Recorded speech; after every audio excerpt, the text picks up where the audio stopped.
Wow. Just wow. So, somebody on Skype told me about this stupid game called Graffiti Kingdom, and I thought it was going to be bad. But then I torrented it, and it's just this is the worst, one of the worst PS2 games ever made. So how bad can this game possibly be? Well, imagine if, you know how games like Sport and Second Life had character creation, which allowed tons of 10-year-old kids to make their own original character, do not steal in it, or import MLP stuff into it. You know, remember how there are all these Spore videos? Well, imagine if a game kind of like that was on the PS2. Now imagine that game was an action RPG with some of the worst controls and gameplay mechanics ever. You get Graffiti Kingdom. This game is that bad. So how bad can this game possibly be? Let's just take a look at the cutscene. And before I start this, I'm warning you, the voice acting and animation are going to be worse than most PS1 games. You've been warned. Now let's start the review off, shall we? So, you first start the game off, and you start to see some boring cutscene nobody gives a shit. At first, you might think, oh, this game might actually have an art style. Might be a unique 2D game, like, you know, Paper Mario. Might look like freaking Paper Mario, but be on the freaking PS2, because, hey. That's what you might think, but in reality, this is just a pre-rendered cutscene in a low-ass budget. Because, seriously. The voice acting is already an indicator. The voice acting sounds worse than the Sniper 2 did. Well, maybe on the same level as the Sniper 2, because this is some of the worst voice acting. And remember, this game came out in 2005, only a few months before the Xbox 360 came out. So basically, from these cutscenes, you know, you play some dude named Prince Pixel who sounds like the protagonist of a generic 8-bit indie game. And he looks like Chris from Sonic X. I literally am not making this shit up. In the cutscenes, they look like shit. And literally, these cutscenes look like a PS1 game's cutscenes. Remember, you know, with the PS1 where they had really bad CGI cutscenes? That's what this looks like. And remember, this came out the same year as the 360 did. Just to keep that in mind. So, basically, Chris from Sonic X is in the castle and he falls with some of the shittiest voice acting ever heard in a PS2 game. I mean, look at this shit. Look at this animation. It is so fucking detailed. It looks like Crisis 5.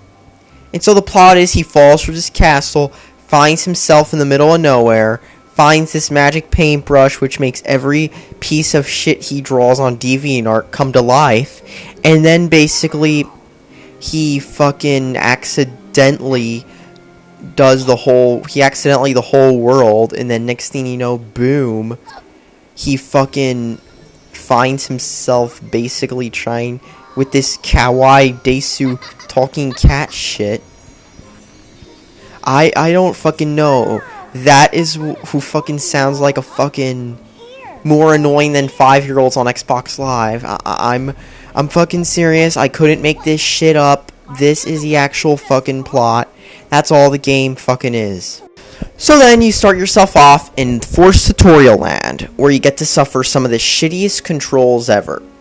First thing you notice is that the analog sticks in this game are fucked up.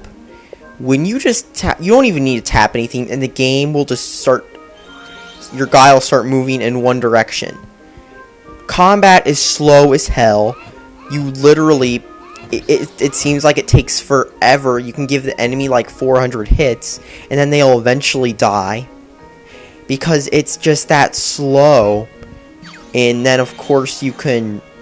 And then that's all the game really is. You just jump through with some of the shittiest controls ever. The camera sucks. Have you ever played a Sonic game and the camera is just screwing up on you? That is what the camera is like. You can transform to monsters, but the monsters you transform into are weak as fuck. So there's no point in doing it. And then like the camera like twists itself around all the time. And yeah, that's basically what it does. The music is the most boring elevator music you can possibly hear. That's seriously what this shit sounds like. You've got these, yeah, that's the whole game really. And then the jumping's fucked up too. You know those games where if you don't hit jump at the right exact moment, you'll fuck the jump up? That's basically what this whole game is. It's got that stupid jumping system. And of course, did I mention that the graphics look like shit? Even when you're not in the cutscene, the graphics look like a PS1 game. But this was powered by the same technology which powered Digimon World 4.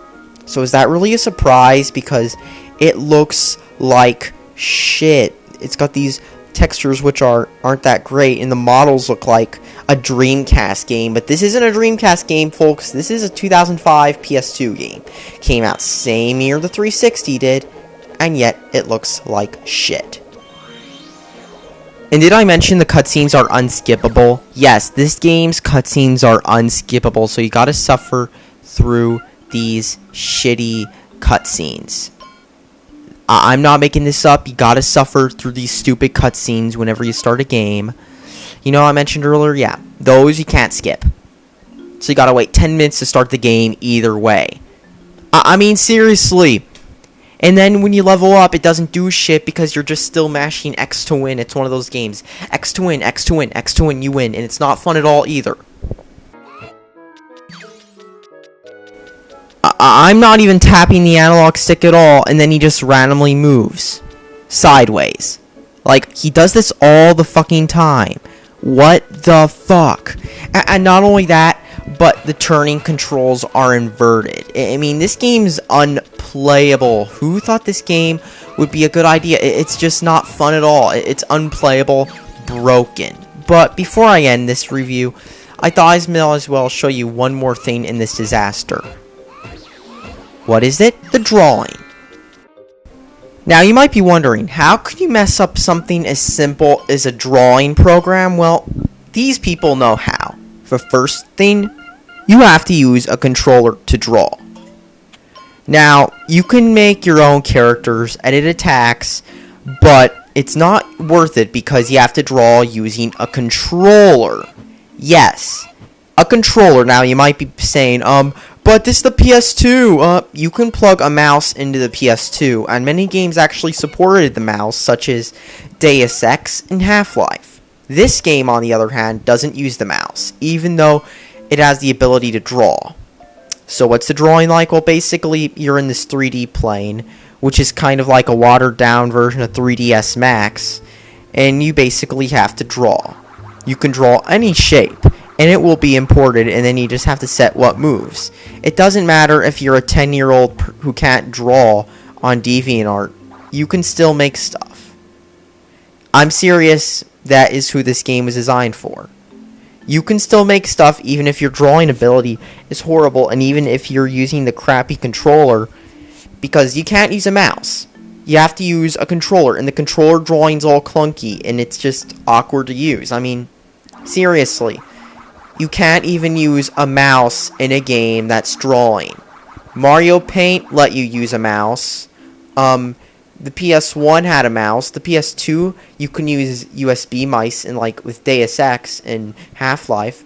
And yet this game doesn't make use of it. That's just stupid. And you can draw it, and it'll automatically make it a model for you. Maybe in case you can't make your own models. But it's alright, because that's who this game was designed for. It's hard to use, because it's just so broken. All in all, this game just sucks. Bad graphics, bad controls, bad gameplay, the worst cutscenes I've ever seen. They look like they came out of a PS1 game. This is one of the worst PS2 games I've ever played in my life. Don't buy this. Thanks for watching. Subscribe for more. Even though it's only $5 at GameStop, that's $5 you could have saved.